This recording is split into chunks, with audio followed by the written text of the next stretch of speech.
बिस्मिल्लाहिर्रहमानिर्रहीम। अस्सलाम वालेकुम। क्या हाल है, कैसे हैं आप लोग। आज करेले गोश्त की रेसिपी के साथ हाजिर हुए हैं आपकी खिदमत में। तो चलिए चीज़ें बताते चलते हैं, कौन कौन सी चीज़ें हमें चाहिए हैं।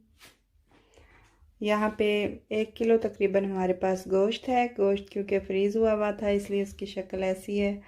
और करेले हैं मेरे पास, वो भी फ्रीज़ किए हुए थे मैंने धो के काट के। और 3 अदद मेरे पास प्याज हैं।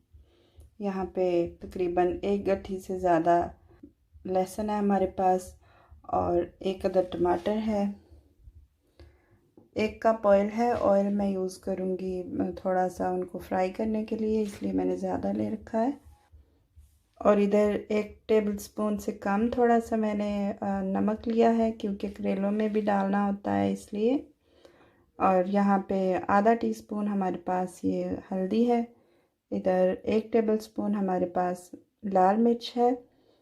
किसी ने मुझे कमेंट में लिखा था कि ये 1 टेबलस्पून नहीं, ये ज़्यादा मिर्च लग रही है, तो मैं आपको बता दूँ ये 1 टेबलस्पून ही है। हमारे यहाँ ज़्यादा खाई जाती है, वो आपकी मर्ज़ी होती है, आप जितनी मर्ज़ी ऐड कर लें। तो यहाँ पे होममेड मसाला है मेरे पास। 3-4 किस्म के मसाले मैंने रोस्ट किए हुए हैं और ग्राइंड करके रखे हुए हैं, तो ये मैं बाद में यूज़ करूँगी। तो चलिए अब हम शुरू करते हैं बनाना। जी, तो सबसे पहले हमने गोश्त ऐड करना है। गोश्त आप कोई भी ले लीजिए, मेरे पास बड़ा गोश्त है। और इसके बाद थोड़ा सा पानी शामिल करेंगे। पानी बहुत थोड़ा शामिल करते हैं हम, क्योंकि फिर हमारा जो मसाला है वो अगर ज़्यादा पानी शामिल करेंगे तो आपका मसाला अच्छे से नहीं मैश होएगा। प्याज भी ऐड कर दिया हमने, साथ ही हम इसमें लहसुन भी ऐड कर लेंगे। जी, तो चूल्हा जलाना मत भूलिएगा। साथ ही इसमें हम नमक शामिल कर देते हैं, मिर्चें,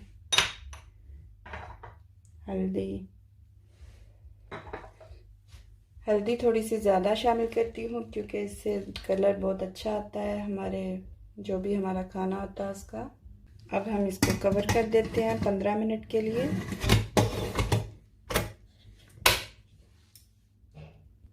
जितनी देर हमारा गोश्त बेक होता है उतनी देर हम इसको कर लेते हैं, करेलों को हम फ्राई कर लेते हैं। अभी पहले हम इसका पानी खुश्क होने देंगे। जब इसका पानी खुश्क हो जाएगा फिर हम इसमें ऑयल शामिल करेंगे। जी, तो टमाटर को हम छील के यूज़ करेंगे। अगर आपके पास सख्त होते हैं टमाटर तो आप इस तरह छील लिया करें, वरना इसके छिलके बहुत बुरे लगते हैं सालन में। और अगर आपके टमाटर नरम हैं तो उनको आप फ्रीज़ कर लिया करें। थोड़ा सा पानी ऊपर डालते हैं तो वो बहुत इजीली छिलका उसका निकल जाता है। टमाटर हम सालन को भूनते हुए डालेंगे। पानी हमारा खुश्क हो रहा है करेले में से। यहाँ पे जर्मनी में क्योंकि इस तरह की सब्जियाँ नहीं मिलती तो हमें ला के इनको पहले काट के रखना पड़ता है। अगर हम इनको ना रखें पहले काट के तो ये जल्दी ख़राब हो जाती हैं, क्योंकि पहले कितना सफ़र करके आई होती हैं पाकिस्तान से या किसी भी इंडिया से, तो इसलिए हमें इनको फ्रीज़ करना पड़ता है। पानी हमारा अच्छे से खुश्क हो चुका है। अब हम इसमें ऑयल शामिल करेंगे। बहुत ज़्यादा ऑयल शामिल नहीं करना होता, क्योंकि जब हम गोश्त भूनते हैं तो उसमें भी ऑयल शामिल करते हैं, तो पहले ही हम थोड़ा शामिल करेंगे। इतने ही हम भूनेंगे करेलों को, बहुत ज़्यादा नहीं भूनेंगे, फिर वो सख्त हो जाते हैं। जी, तो ये देखिए गोश्त भी बेक हो चुका है और मसाला भी अच्छे से मैश हो चुका है। अब इसमें ऑयल शामिल करेंगे।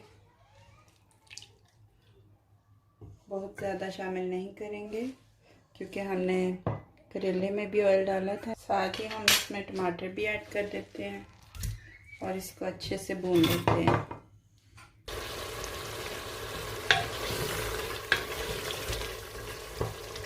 अच्छे से टमाटरों को भी मैश करेंगे। जी, तो गोश्त हमारा बुन चुका है। बुने हुए गोश्त की ये निशानी होती है कि इसका जो इसमें जो ऑयल होता है वो मसाले से भी अलग नज़र आता है। तो अब हम इसमें करेले शामिल कर देते हैं।